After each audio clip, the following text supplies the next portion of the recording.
G'day, I'm Dr. Paul Mason, and today I'm going to talk about nutrition.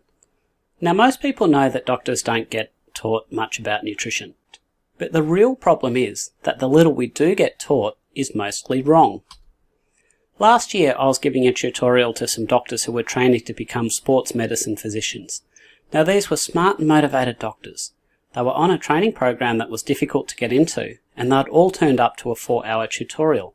So I gave them a short test on diabetes and nutrition to see how their medical education measured up. The average score was 9 out of 22, just shy of the score my receptionist got. And these were intelligent doctors. Their medical education had just failed them.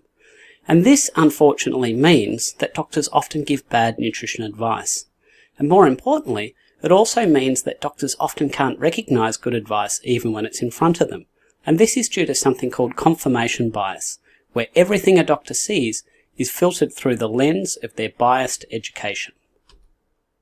Take this letter I received from a patient detailing his appointment with a medical specialist. This patient had commenced a high-fat ketogenic style diet, and by all objective markers, he was doing a lot better. He had lost weight, lowered his blood pressure, and his inflammatory markers on his blood tests had dramatically reduced. And the doctor was pleased and praised the patient on how much better he was doing. That is, until he found out these results were achieved on a diet high in fat and low in carbohydrates, at which point he told the patient his new diet was unhealthy.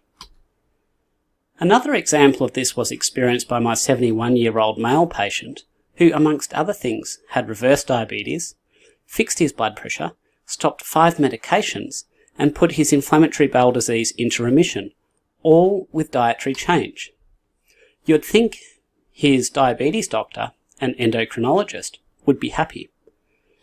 Well, his endocrinologist was able to recognise that the resolution of his diabetes was likely due to his new low-carbohydrate diet, but she couldn't get past her medical education on nutrition. She proceeded to recommend he return to his previous diet, as recommended both by guidelines and her medical education, the exact same diet the patient was diligently following when he developed all of these medical issues in the first place. And for good measure, she recommended he take a statin to lower his cholesterol, a recommendation I believe was not supported by evidence. And this doctor is not alone. Most of her colleagues every day are parroting guidelines about what they get taught in medical school, to the detriment, I believe, of the health of our population. As the decades roll by, it's apparent that the population is getting sicker, but just how sick might actually surprise you. This national survey on US adults on 5 metabolic health markers found that only 12% of US adults were healthy on all 5 metrics. 12%. And the problem is much worse for those over 60, with only 2% considered healthy. This means there are literally millions of people out there with metabolic illness, placing them at risk of diabetes, heart attack, stroke, cancer, dementia, and more, most who don't even know it. And there's several simple physical signs that you could be one of them. Perhaps the most obvious sign of poor metabolic health is obesity. But did you know that skin tags can also be a marker of poor metabolic health? Because I can tell you a lot of doctors don't. In fact, most doctors will tell you not to worry about them.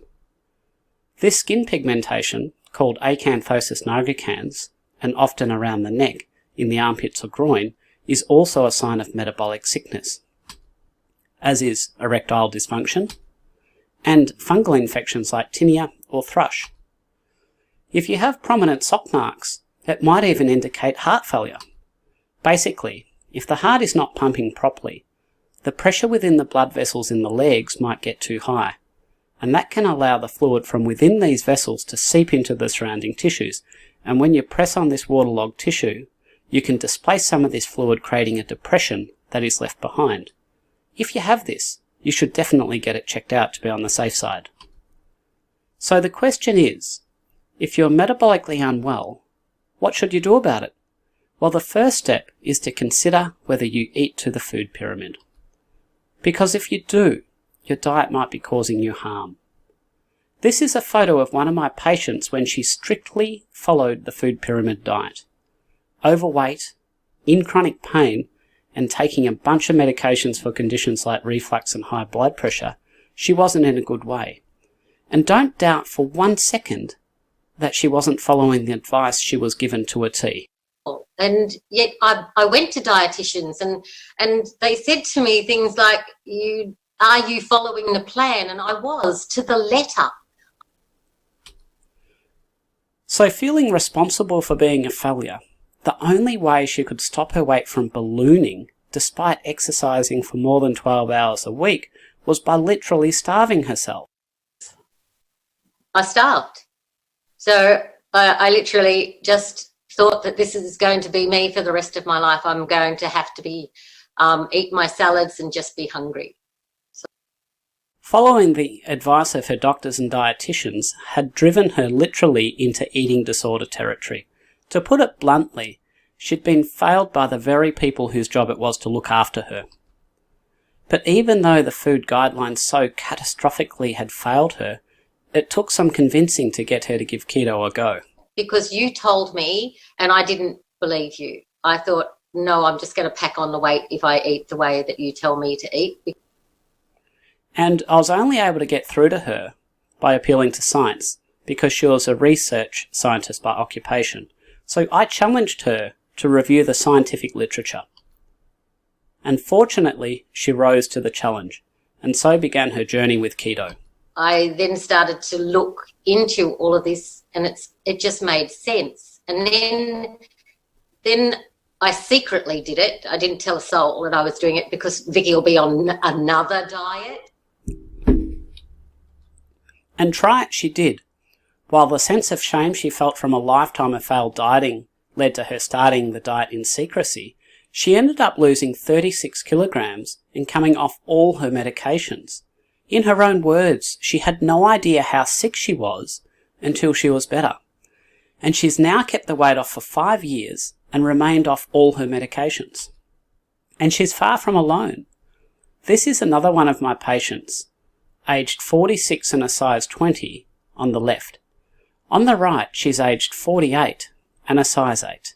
And today, age 50, 4 years into her keto diet, she's still a size 8. And these results are not unique to my practice.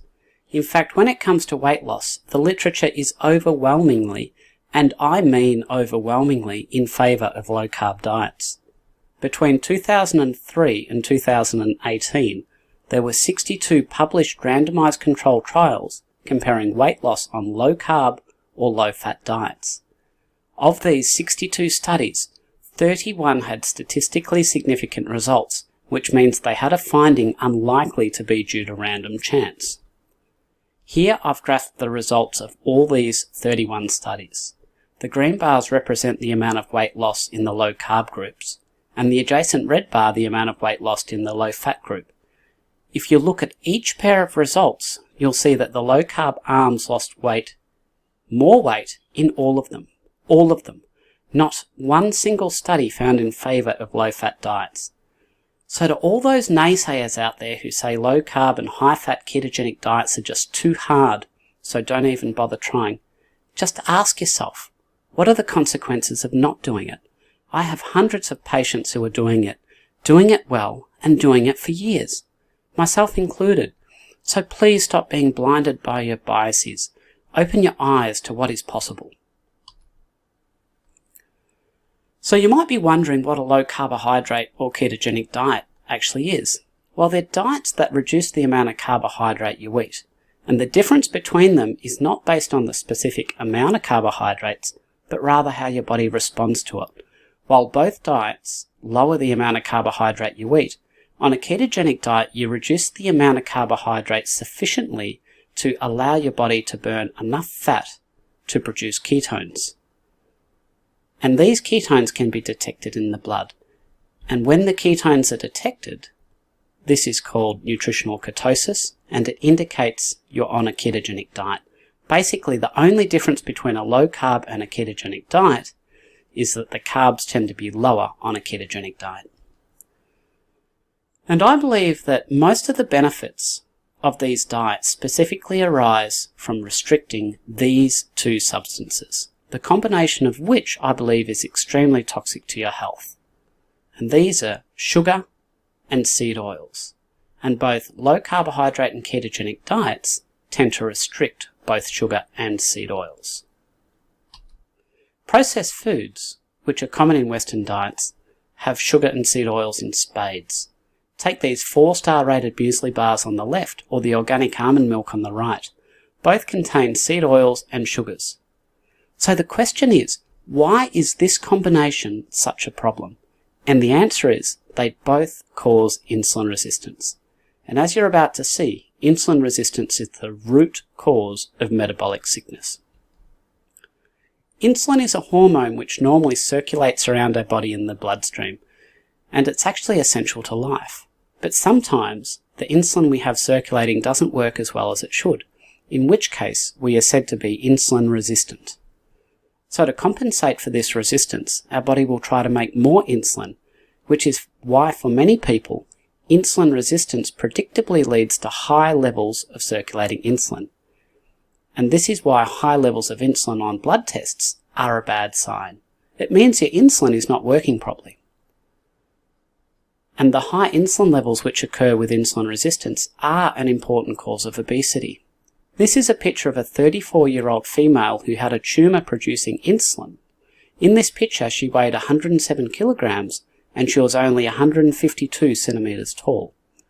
She then had surgery to remove the tumour, which led to a big drop in the level of circulating insulin, and over the next 50 days she lost 18 kilograms, and this was without any conscious changes in her diet or exercise. And any diabetic who's ever had to inject insulin understands full well that insulin promotes fat gain. Weight will rise quite rapidly with increasing insulin doses. And many diabetics will also note this localized fat accumulation at the site of insulin injections, called lipohypertrophy. In fact, about a quarter of patients with type 1 diabetes who habitually inject into the same site will develop this.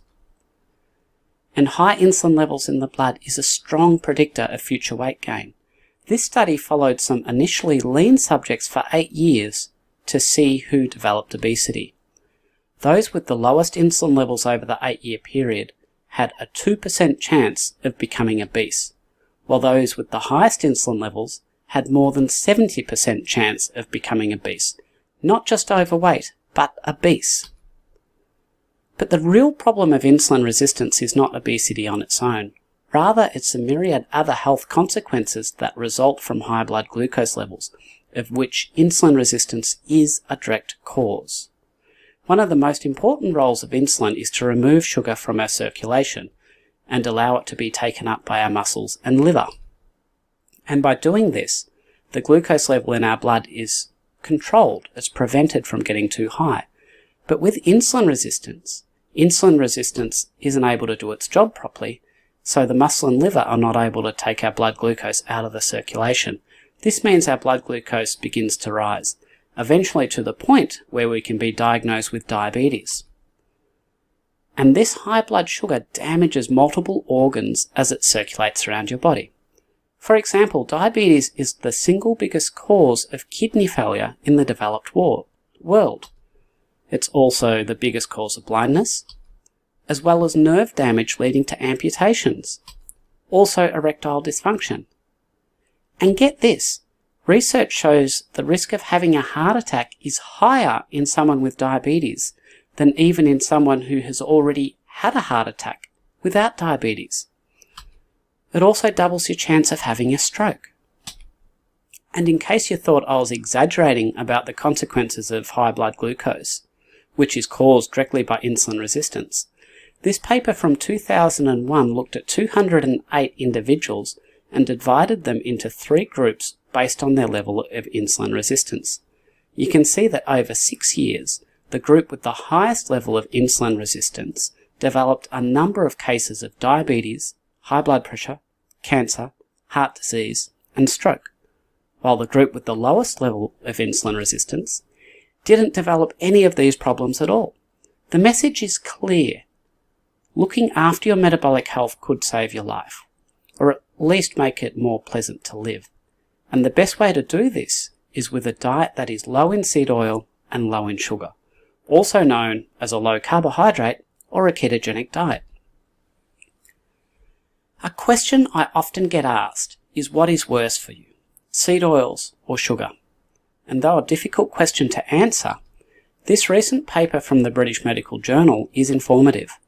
An analysis of over 195,000 participants concluded that seed oils increased mortality when compared to sugar when their intake exceeded about 6 or 7% of energy intake. And understand that most individuals exceed this 6% threshold. In fact, the average Australian gets more than 13% of their energy from seed oils, which gives you an idea of the extent of this problem.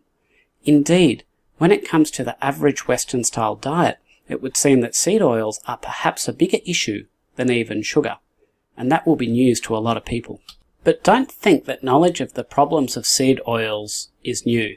This study was from 1967, and it looked at the death rate from heart disease in more than 1 million Indian railway workers over a 5-year period. And because it was a national study, the influence of different dietary habits between regions could be assessed, and most of the fat in the diet of northern Indians was derived from saturated animal fats, while those in the south got their fats mainly from seed oils. And the striking finding was that the risk of ischemic heart disease was 7 times greater in the seed oil consuming south. And this is also in the context of them consuming 19 times less fat in total. Now, while this is only an epidemiological study which cannot demonstrate causation, the relative risk of 7 times is hugely significant, and more importantly, randomized controlled trials soon followed which confirmed the harms of seed oils. For example, the Sydney Diet Heart Study was a randomized controlled trial examining the effects of replacing saturated fat with polyunsaturated fat in men who'd had a heart attack, and it found, though the findings were not published for 40 years, that increasing the content of polyunsaturated fats from seed oils actually increased the death rate by 62%, a finding that would have been almost impossible to ignore had it not been hidden for 40 years. And the reason seed oils are so harmful is because they are very prone to forming oxidation products, which we can absorb into our tissues, and which directly lead to damage. It's not, as many people think, simply because seed oils contain a lot of omega-6 fats. It just so happens that they usually are, but the damage comes from oxidation. If you have a look at the structure of polyunsaturated fats which are found in seed oils, you'll see that these unsaturated double bonds are chemically reactive and readily oxidize. In comparison, saturated fats don't have any of these double bonds, which means they're much more chemically stable. Take, for example, this paper which looked at the tendency of fats to produce toxic compounds, and you can see that the saturated lard on the left was much better than the polyunsaturated sunflower oil on the right. And you'll also note that olive oil is also more oxidation prone than the saturated lard and butter. This is because it contains a single unsaturated bond, which too is prone to oxidation. And while olive oil is often touted as some kind of magical elixir, study findings are far from conclusive. While there is evidence that olive oil is better than carbohydrates, there is not clear evidence that it is in any way superior to saturated fat. And don't think that avoiding cooking with seed oils will avoid the problem of oxidation. This study looked at polyunsaturated walnut oil and found high rates of oxidation occurred within a matter of days when stored, and that oil in your cupboard is likely to have been around for months, if not longer. And after we ingest oxidized seed oil, the oxidation products are absorbed into our body. Compare the absorption of these products between a low oxidized oil and a highly oxidized oil, like much of the seed oils commonly consumed. And after being absorbed by our intestines, these oxidation products enter our circulation, whereupon they can inflame and damage multiple organs, one of these being the liver, and it's damage to the liver that can cause insulin resistance. Here is an electron microscope picture showing the accumulation of oxidized fats in a liver after consumption. and this slide demonstrates liver inflammation and fibrosis associated with this oxidative stress. And the result of this damage to the liver is insulin resistance. Our insulin doesn't work as well as it should, and the process of metabolic disease begins. And please don't think that fish oil is somehow different to any other oil. Omega-3 is every bit a polyunsaturated fat, and as such is prone to oxidation. In fact, multiple studies have shown that oxidation of fish oil occurs rapidly upon storage. In 2017, independent researchers purchased fish oil supplements from major pharmacies in Sydney, choosing wherever possible samples with long expiries to ensure freshness. And 38% of the samples selected failed a voluntary standard for primary oxidation products, a standard, in my opinion, which was quite lax.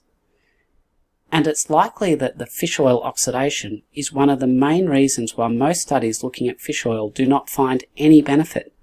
In fact, 16 of the 18 studies in the review listed here did not find any advantage to fish oil supplementation. I'd like to come back to the common misunderstanding that seed oils are toxic because they contain a high amount of omega-6 fats. That is not true. In and of itself, omega-6 fats are both essential and healthy. In fact, arachidonic acid levels, a product of omega-6 consumption, actually increases on low-carb diets due to reduced inflammation. You see, while arachidonic acid can be converted into the inflammatory products you see down the bottom, it only does so if there is an inflammatory stimulus. Low-carb diets tend to be anti-inflammatory, and so there is actually less conversion of arachidonic acid into these inflammatory products. Despite consuming less omega-6 fats, low-carb diets can actually see arachidonic acid levels rise. And this was clearly shown in this paper where low-carb subjects ended up with higher arachidonic acid levels than their high-carb counterparts. So the advice I would give on polyunsaturated fats, both omega-3s and 6s, is yes, they're both essential to good health, but you don't want them oxidized. And that means you don't want to get them from an oil, which will be invariably oxidized. Instead, get them from fresh food. Take pasture-raised beef, for example. It contains both omega-3 and 6. And if it's fresh, as in it's not rancid, by definition the fats it contains are not oxidized. This really is one situation where fresh is best.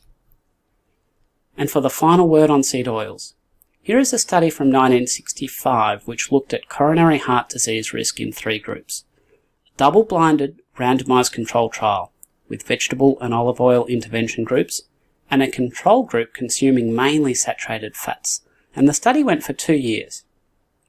And the overall results were that 5 patients in the vegetable oil group died from heart disease, 3 in the olive oil group, and only 1 in the control group. And the researchers appropriately concluded that the use of corn vegetable oil should not be recommended. Of course, this finding landed on deaf ears with the wider medical establishment. But I thought there were also some other very interesting findings contained within the text of this paper as well.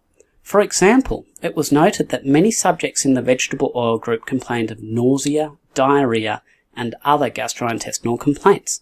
Common symptoms I still see in patients consuming oils in their diet, but an effect that is not widely known within the medical profession. It was also documented that the oil exacerbated one of the subjects who was placed in the vegetable oil group in terms of his diabetes. It was noted that he started urinating large amounts of sugar soon after the study commenced. This then resolved when the oil was ceased, and then commenced again when the oil was once more resumed. As clear a case of seed oils contributing to diabetes I have not ever seen in a paper. And given these clear findings were published 55 years ago, it's quite amazing we persisted with the misguided notion that seed oils could ever be healthy. Let's now move on to carbohydrates.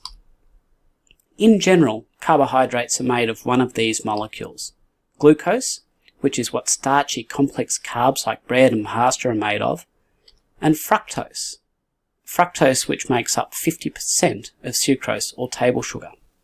Let's start by exploring the effect of starchy carbohydrates, which contain only glucose first.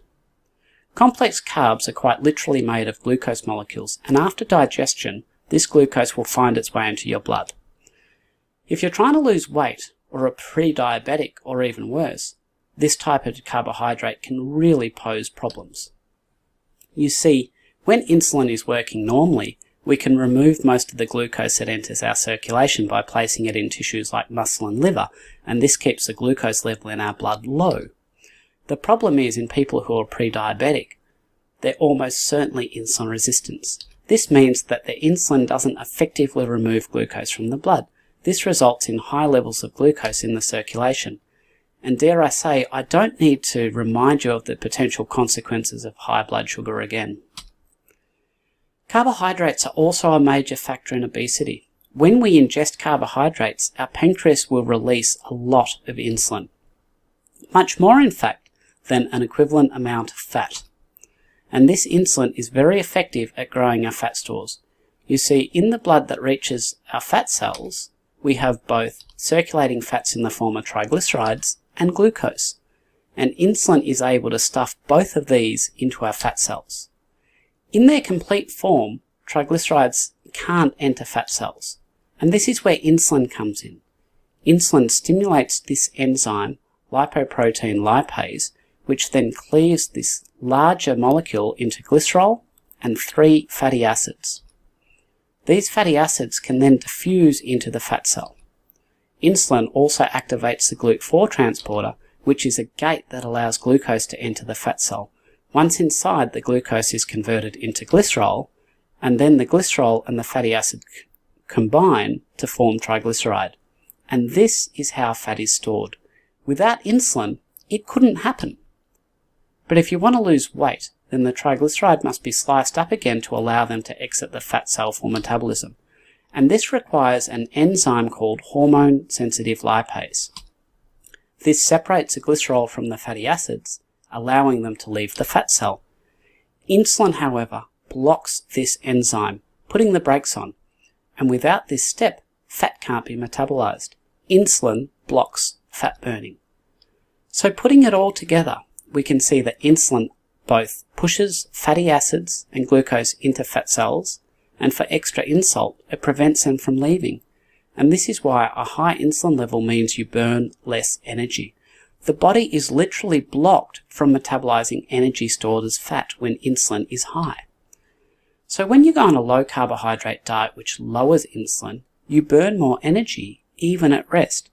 You can see in this study that participants on low carb diets, shown in blue, expended far more energy than those on high carb diets, shown in red. And the difference between the two groups was significant, about 278 kilocalories a day. This is the equivalent of exercising at moderate intensity for an hour. This difference could lead to a 10 kilogram weight loss over 3 years. And this is why low carb diets are superior for weight loss when compared to low fat diets. And while glucose containing carbs can be a huge problem if you're already insulin resistant, fructose containing sugar is even worse. The main reason fructose is worse is that it is preferentially processed by the liver, unlike glucose, which can be stored and used by several other tissues in the body. This means it's far more potent at causing fatty liver, and therefore more potent at causing insulin resistance. Let's explore the metabolic difference between glucose and fructose in the liver. In this study, subjects were fed more glucose containing carbohydrates than they could burn. These blue bars show how much of the glucose was burnt each day, and these yellow bars how much glucose was able to be stored in muscle and liver as something called glycogen. You can see that after a few days, these stores were full.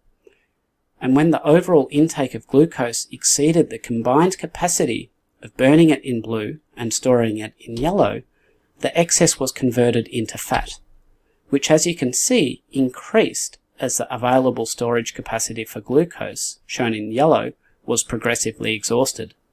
And what this elegantly demonstrates is the protective effect of storing glucose. It was only when the capacity to store excess glucose was full that fat production really took off. And the problem is, unlike glucose, fructose does not have this storage capacity to act as a safety buffer before it gets turned into fat by the liver. This means that proportionally more fructose consumed gets turned into fat by the liver, and this contributes to insulin resistance. And we have clear evidence that it is fructose specifically that causes more harm than glucose. This study was performed on 41 children with a habitual high sugar intake. Fructose-containing sugar was replaced with complex carbohydrates so that fructose was reduced from 12% to 4% of total energy, with total energy intake kept constant. In effect, the only change was replacing some fructose with glucose. And after just 9 days of consuming less fructose, there were big reductions in liver fat. In fact, the median liver fat decreased from 7.2% to 3.8%. And not surprisingly, this was also accompanied by big improvements in insulin resistance, with fasting insulin secretion reduced by almost 25%. And all of this after just 9 days. And this finding has been replicated. 40 children with fatty livers were randomly assigned to one of two groups in this study, an intervention group where sugar was reduced and a control group who remained on their usual diets. And to be clear, the intervention wasn't a particularly low-carb diet, and nor was it terribly restrictive. The children still consumed fruit and starches like pasta. They could eat as much as they wanted. The goal was to only restrict their sugar, and therefore their fructose intake. And again, simply reducing their fructose intake reduced the mean liver fat from 25% to 17%. When it comes to causing metabolic damage, fructose-containing sugar is clearly far more toxic than glucose-containing complex carbs. It can sometimes be hard to avoid the added sugar though, because it can wear many different disguises.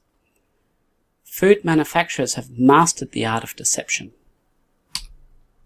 Even foods proudly proclaiming their credentials on sugar don't come up smelling of roses when you take a close look at their ingredients. It really is a situation of buyer beware. Now you might also be wondering about high fructose corn syrup. After all, high fructose is within the name. Well, in general, table sugar can generally be considered to be as bad as high fructose corn syrup, which in most cases contains either 42 or 55% fructose. They're both bad for your health. And even if you're not consuming sugar, you still might have fructose problems. You see, insulin resistance can mean that your body converts some of the glucose you eat into fructose. This is known as the polyol pathway. And when we've got normal levels of glucose in our blood, this conversion is minimal. But if we have even a small rise in our blood sugar level, this conversion can increase by 10 times. Yet another reason while only the perfectly metabolically healthy should be comfortable consuming carbs. I'd like to now shift our attention to diabetes specifically, and how we really should be focusing on insulin for an early diagnosis. The standard testing for diabetes only looks at glucose levels. The problem with this is that while your insulin levels may be progressively increasing over many years, glucose levels often remain near normal for some time. This graph shows the fasting blood glucose level of a typical diabetic in the years leading up to their diagnosis. And you can see that the glucose takes about 10 years before it starts to rise. During this period of time, however, we would have been able to detect a problem if we were looking at insulin levels.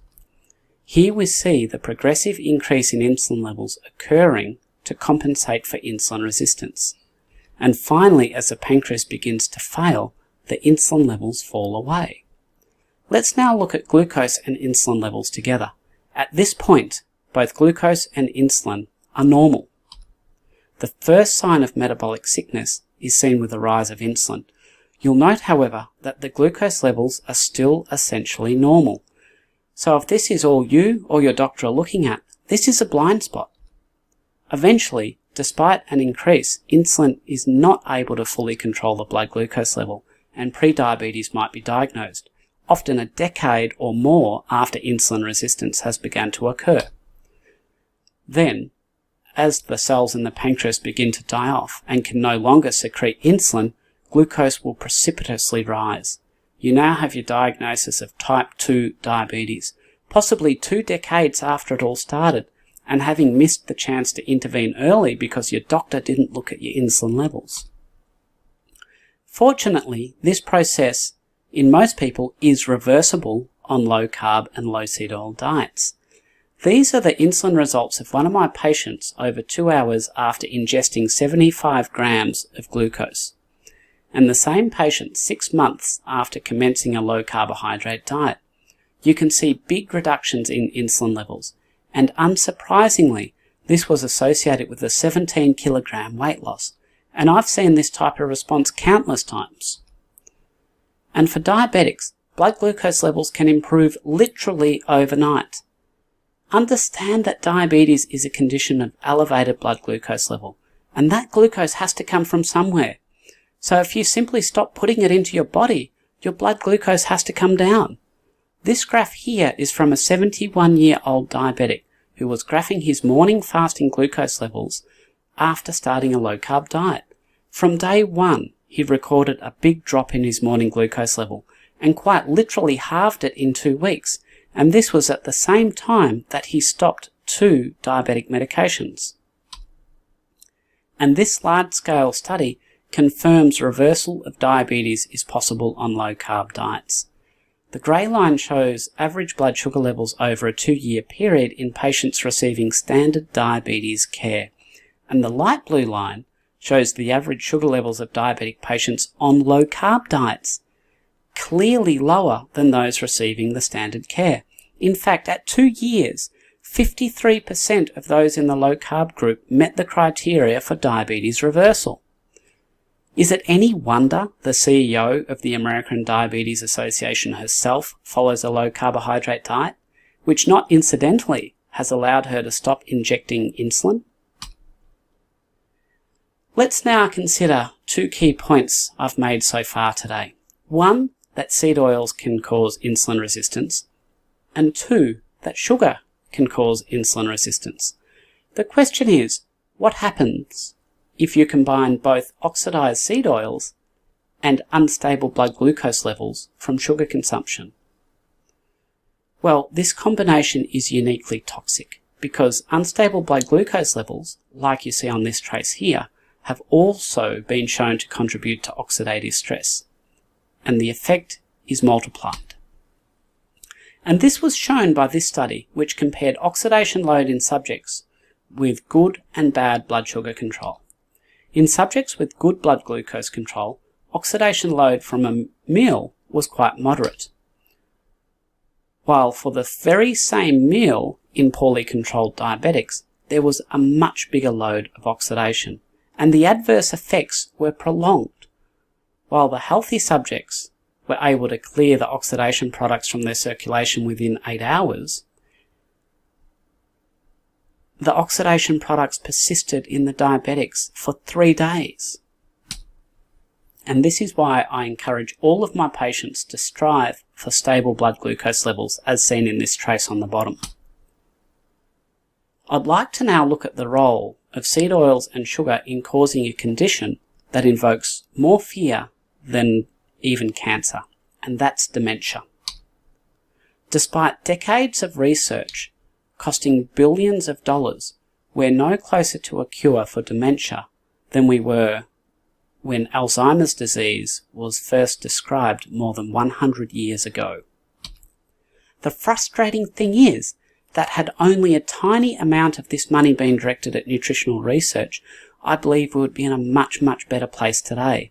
And that's because, for the most part, dementia can be considered a metabolic disease of the brain. And the vulnerability of the brain to metabolic disease is obvious. While it constitutes only 2% of the body's volume, it consumes over 20% of its energy. In fact, dementia is now commonly referred to as type 3 diabetes. And the same health impacts associated with type 2 diabetes are also associated with dementia. Take obesity, for example. This study looked at abdominal obesity in over 6,500 subjects. And over 30 years, they found that obesity was significantly correlated with the risk of developing Alzheimer's disease.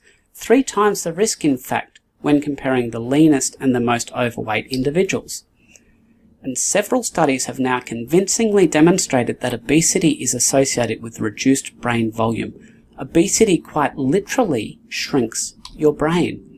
And insulin resistance, common in metabolic disease, is apparent in the brains of those with Alzheimer's disease. This scan here is called a PET scan, where glucose uptake by brain cells is indicated on a heat map. You can see that a normal brain is able to take in large amounts of glucose, much of it through the action of insulin, which permits its entry into brain cells. Contrast this to the Alzheimer's brain on the right, where insulin is not working properly, and you can see that despite having elevated levels of glucose in the bloodstream, the glucose is impaired in entering brain cells. The brain is effectively being starved of energy, and this is one of the reasons for the cognitive impairment we see in Alzheimer's disease. Let's now compare how a brain affected by insulin resistance and Alzheimer's disease can utilize ketones, which can be produced on a ketogenic diet, as a result of fat metabolism. Here on the left, you can see that Alzheimer's disease affected brain is unable to utilize significant amounts of glucose for energy. But when the same brain is supplied with ketones, it just sucks them up. Providing ketones to the energy-starved, demented brain bypasses the block caused by insulin resistance and improves neuronal function. And have no doubt about the ability of low-carbohydrate ketogenic diets to provide ketones to fuel the brain. Here you can see negligible uptake of ketones in a brain in someone on a high-carb diet. And the very same brain on a low-carb ketogenic diet, massive uptake. It's therefore logical that ketogenic diets would improve the energy supply to insulin-resistant brain neurons, improving brain function. And that's exactly what the research shows. This recent study demonstrated a significant enhancement of brain activity in elderly adults after commencing a ketogenic diet. And make no mistake, these benefits are not seen on low-fat diets. The same study also included a high-carbohydrate arm following a diet recommended by the American Heart Association, with a resounding lack of benefit. So it's very clear ketones can be absolutely beneficial in improving cognitive function in those suffering from dementia. But I'm going to take it a step further. I also believe that a healthy diet low in sugar and seed oils can help prevent Alzheimer's disease in the first place. If we look at a brain affected by Alzheimer's disease under a microscope, we'll see these clumps of protein known as beta-amyloid plaques, and these are thought to be toxic to our brain neurons and lead to much of the damage in Alzheimer's disease. And we've now got imaging techniques where we can visualize these toxic plaques. Compare this healthy brain with relatively little beta-amyloid deposited to the brain of an Alzheimer's disease patient. The interesting thing is that the formation of these beta-amyloid plaques can be strongly influenced by our diet.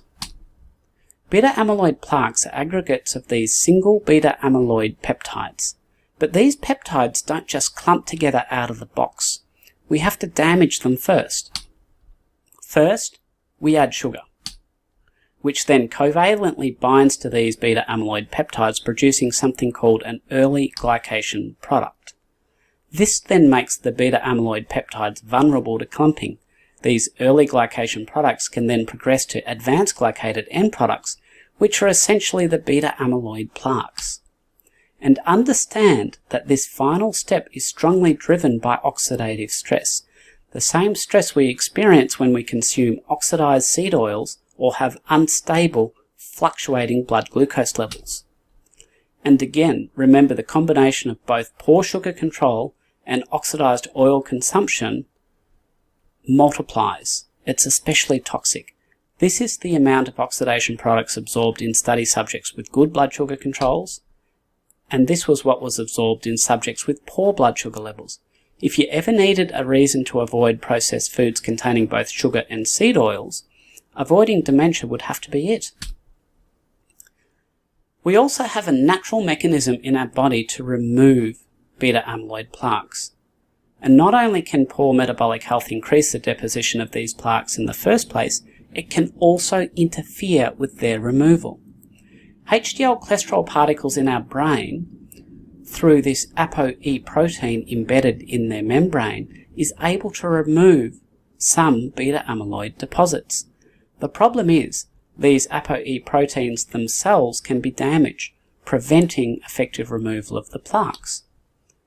We also have genetic factors that can increase the chance that our HDL particles get damaged. You see, we have slight variations in the genes that code for these ApoE proteins, and some are much more susceptible to damage from sugar and oxidation than others. The two most common variations are ApoE3 and ApoE4, and this is the one that is especially vulnerable because of its specific molecular structure. This paper here shows the amount of sugar and oxidation damage to ApoE3 compared to ApoE4. For the same exposure, the E4 variant had 3 times the damage, and this damage will prevent HDL from effectively removing beta amyloid plaques, increasing the risk of Alzheimer's disease. And this is why that people with 2 of these ApoE4 genes are probably about 5 times more likely to develop Alzheimer's disease. But I would argue that understanding this mechanism also gives us hope. For even if you happen to carry 2 of these E4 genes, we know the problem is related to glycation damage, which can be effectively managed by controlling the amount of sugar and seed oil in our diet. For proof of this, let's look at this clever study. Now, the investigators of this study had recognized that while those with the ApoE4 gene did have an increased risk of Alzheimer's disease, not everyone with the gene developed Alzheimer's. So they set about investigating the impact of environment. Study subjects were recruited from an African population in a single city in Nigeria and African Americans from Indianapolis in the United States. The 2 study populations, as a result of the slave trade, were ethnically similar, both with very high carrier rates of the ApoE4 gene. And the findings were that the rate of Alzheimer's disease in the Nigerian population was 2.5 times less than their genetically identical US counterparts. In my mind, a likely result of the high rate of metabolic disease in the US, and strong evidence that environmental factors play at least a significant role as genetics when it comes to Alzheimer's disease. And for the final word on diet and dementia, we have this recent paper which provided evidence that low-carbohydrate diets may not only prevent brain deterioration, they can even reverse existing damage. And evidence for this was found in just the space of 1 week. In this arm of the study, subjects were fed a standard diet for a period of 1 week, after which they had a brain scan to assess for network instability, which is a reliable marker for brain aging or deterioration. The same subjects were also given a ketogenic diet for 1 week with the same brain scan following, the result being that there was significantly less damage to neural pathways. Essentially, damage to neural pathways accelerated whenever the brain was reliant on glucose for energy and reduced when ketones were metabolized. Yet more evidence of the benefit of ketogenic diets for brain health. I'd like to now talk about bone health, and this is another area of medicine where conventional wisdom has gotten it wrong. In medical school, I was taught that bone density peaks in early adulthood, and from there it is a relentless and progressive decline. After we've reached this supposed peak bone mass, we're unable to ever improve our bone health, just perhaps slow its decline. Well, conventional wisdom is wrong. Would you be surprised if I told you that you could actually improve your bone mineral density as you age, even if you happen to be a postmenopausal female, and all without drugs? Well, you can, and there's randomized control trial evidence to prove it. Perhaps the most damaging myth regarding bone health is that protein is bad for your bones. because the exact opposite is true. This myth likely arose from this 100-year-old piece of research where it was found that by adding extra protein into the diet, we could actually increase the amount of calcium detected in the urine. Back then, this was interpreted as an indication that protein was degrading bones, given that they contain calcium. What was not known back then, however, is that this extra calcium in the urine didn't represent a loss of calcium from bones.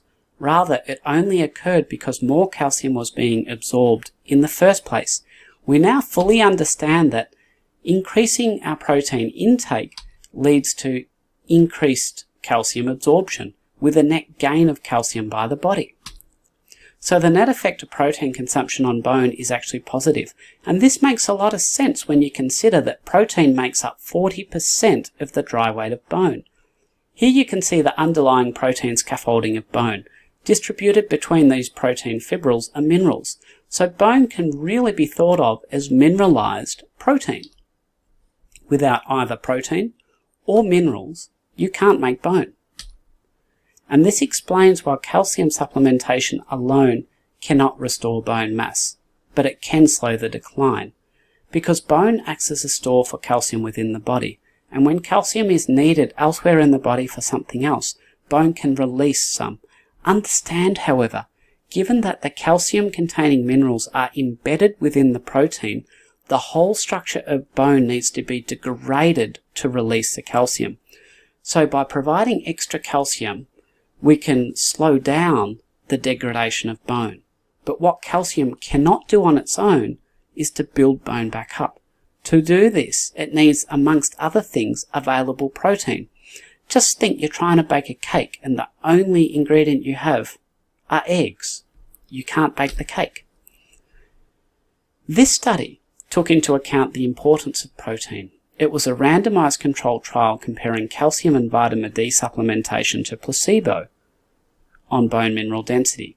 There were 342 subjects, all over the age of 65.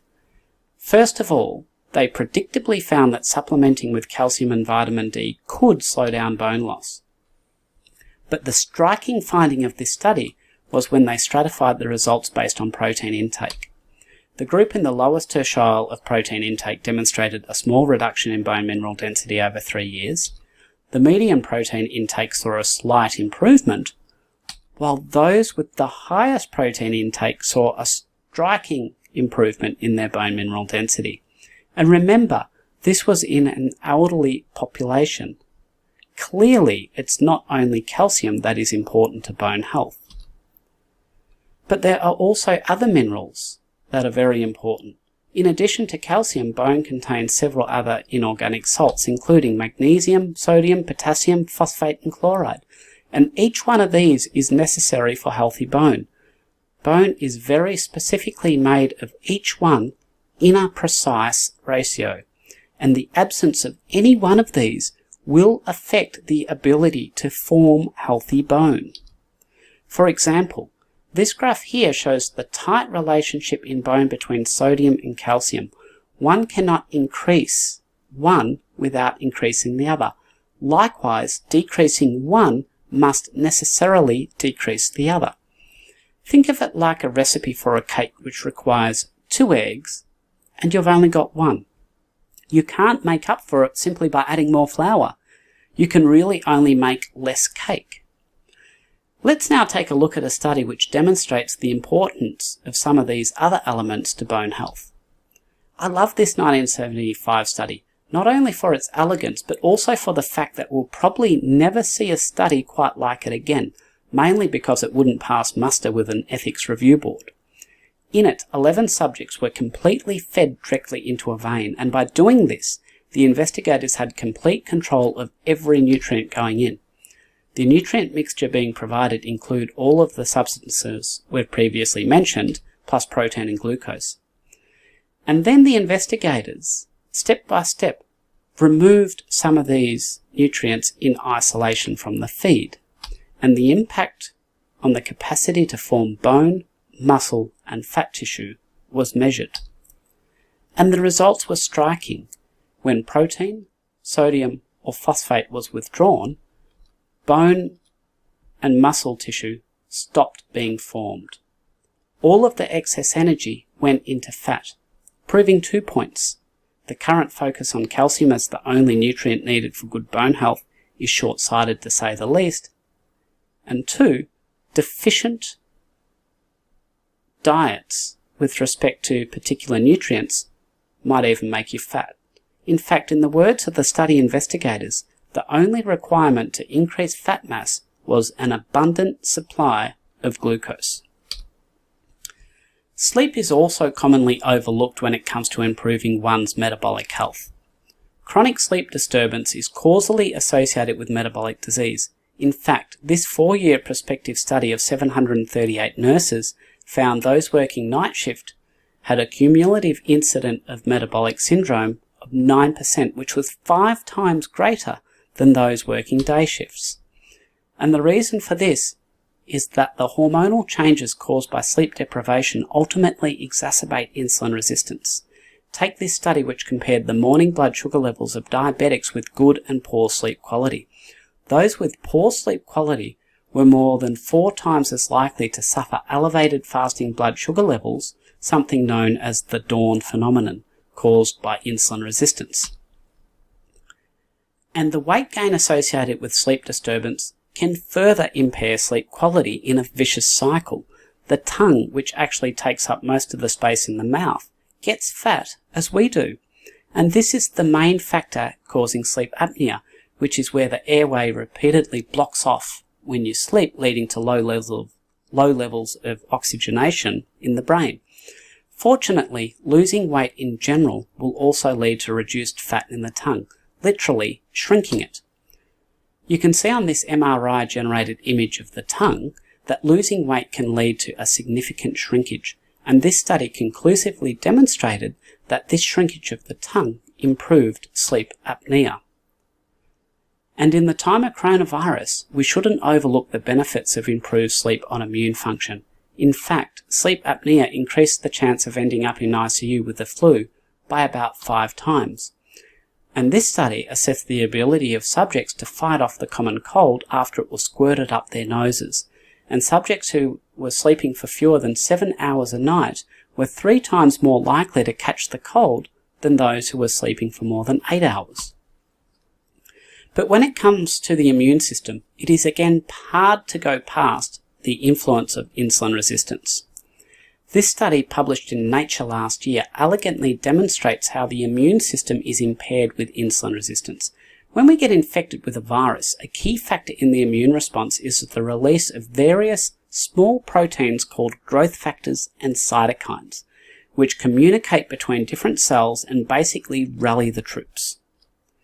And this study looked at many of these growth factors and cytokines in response to viral infections.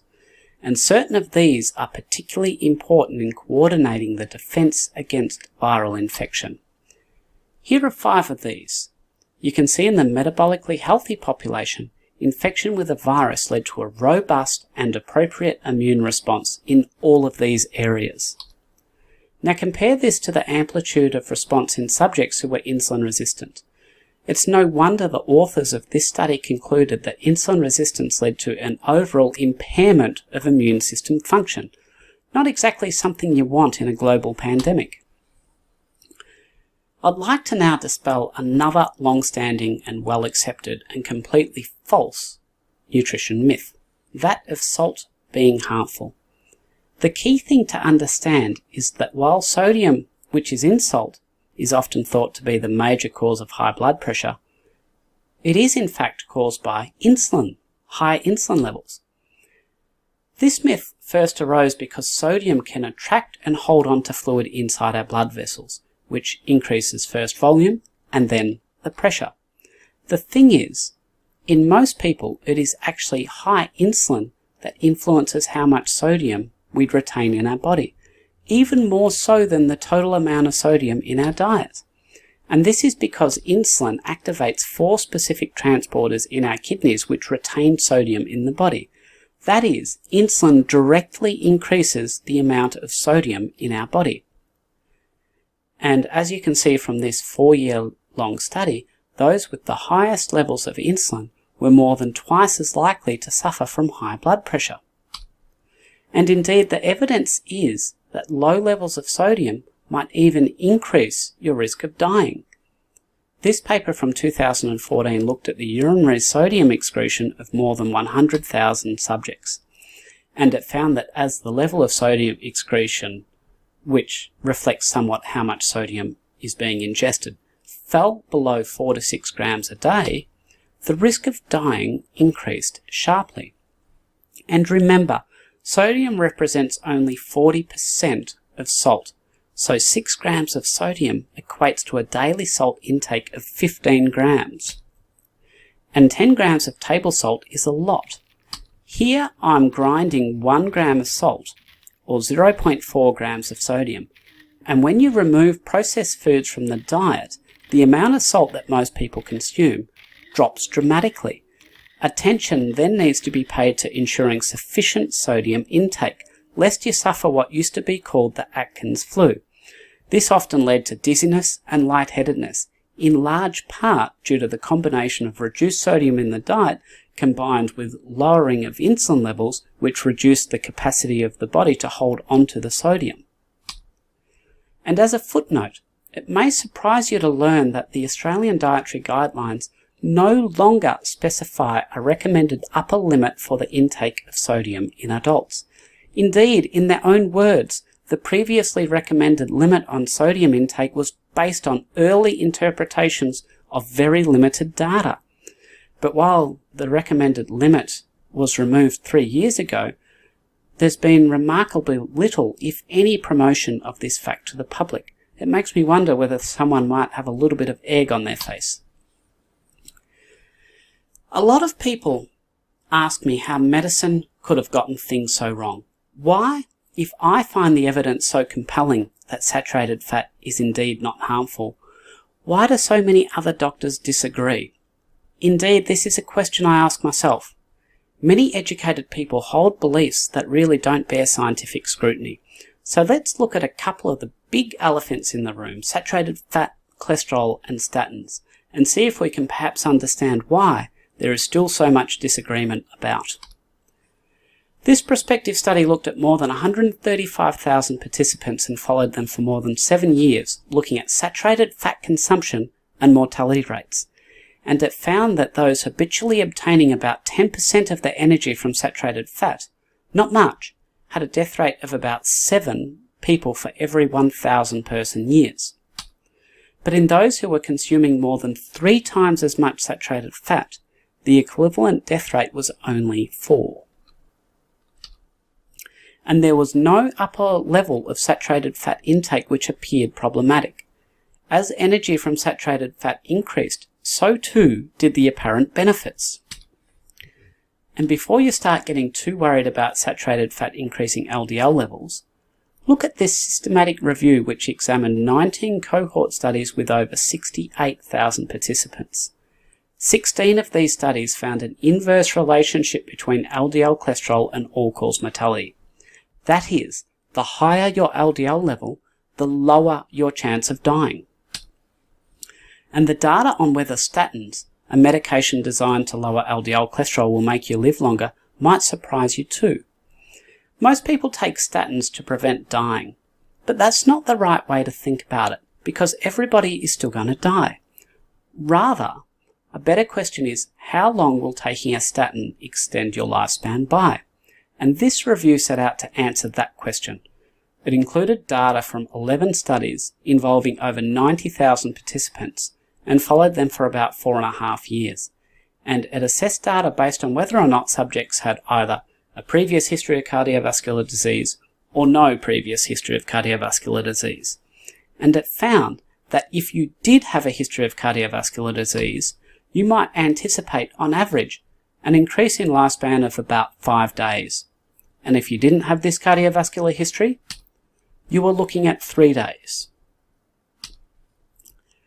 Now understand that this review was performed on available data. And what I mean by that is that not all the data relating to the many statin trials is available for independent review.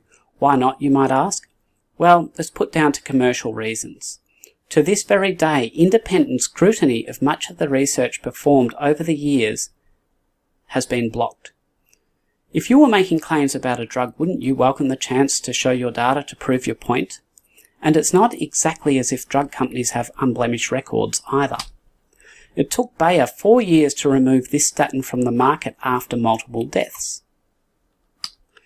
And Merck took 5 years to recall Vioxx after it was prescribed to more than 20 million people. Do you think they might have noticed some problems a little bit sooner? Another example of potential pharmaceutical industry misconduct is the story of Roche and Tamiflu. By misrepresenting clinical studies and making unsupported claims about their effectiveness, Roche saw governments around the world purchase around $8 billion worth of their product. In effect, Roche hid 8 of 10 clinical trial reports on Tamiflu to encourage sales, and they broke no laws in doing so. Should we not be concerned that data from many clinical trials on drugs, including statins, are shrouded in secrecy? When we're told that commercial reasons prevent access to statin trial data, do we implicitly accept it and trust that the pharmaceutical companies will do the right thing? When we have review data that indicates that statins might increase your survival by only 3 days, do we wonder whether this effect would still hold out if we had access to all the data? And misrepresentation or obscuration of trial findings is not limited to drug studies. We see it in nutritional studies as well. Let's take a look at 3 influential nutrition studies where the results to the public were misrepresented. The Sydney Diet Heart Study was a randomised controlled trial examining the effect of replacing saturated fat with polyunsaturated fat in men who had had a heart attack. But despite being finished in 1973, the results regarding whether this actually reduced death rates was not published.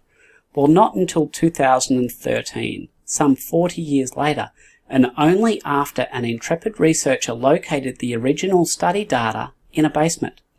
And those findings? Reducing saturated fat in the diet by increasing the intake of polyunsaturated fats increased the death rate by 62%. And remember, this finding was destined to never be published by the original authors. A very similar story exists for this study, which also finished in 1973. This was a double-blinded randomized controlled trial on more than 9,000 men and women, comparing a high saturated fat diet with a high unsaturated fat diet. And again, there was a delay in publishing the results. And even after 16 years, when some results were finally published, the results on death rates were missing.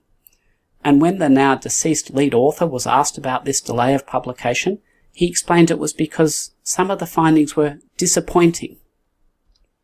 And again, the same intrepid researcher uncovered the original study data from magnetic tapes and punch cards, and finally published the full results in 2016. And what did they show?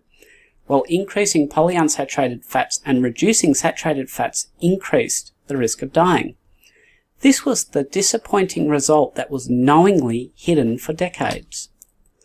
And this kind of behaviour is not just an aberrance of last century. We also have the Women's Health Initiative study published in 2006, a massive study of over 48,000 females who were randomised to either a low-fat or a controlled diet, costing $700 million in total. The only difference was that the study authors of this study were more subtle about how they hid the unpalatable findings. They didn't totally neglect to publish them. They just didn't put it in the conclusion, or the results table, or ever discuss it publicly. Instead, you had to go to page 661 of the journal publication and interpret a single sentence of obscure text. The finding being that those on a low-fat diet, so if you went on a low-fat diet with a history of heart disease, had a 26% higher chance of having complications like repeat heart attacks. Hardly a compelling case to reduce saturated fat in the diet.